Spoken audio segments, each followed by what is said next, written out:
حضرت ابو ہریرہ رضی اللہ عنہ فرماتے ہیں نبی صلی اللہ علیہ وسلم نے ارشاد فرمایا جو بندہ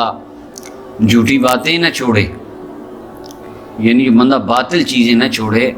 مثلا وہ زبان سے گناہ کے کام کرتا ہے، افتراء لگاتا ہے، غیبت کرتا ہے، بہتان لگاتا ہے، کسی پر گالیاں نکالتا ہے، فرمایا والعمل بہ،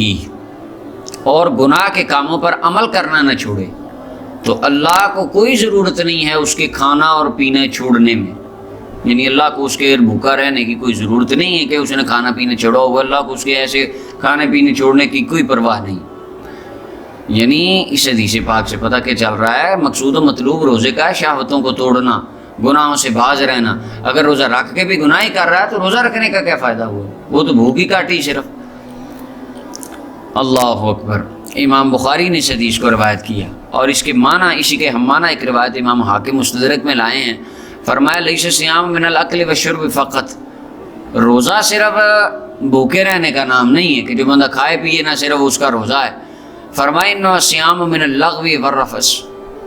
بے شک تو روزہ تو ہوتا ہے کہ لغو بات سے بھی روزہ ہے، لغو بات نہیں کرنی، جھوٹ نہیں بولنا، گناہ کا کام کرنا نہیں، گناہ دیکھنا نہیں، گناہ سننا نہیں، گناہ بولنا نہیں، یہ سارا کچھ روزہ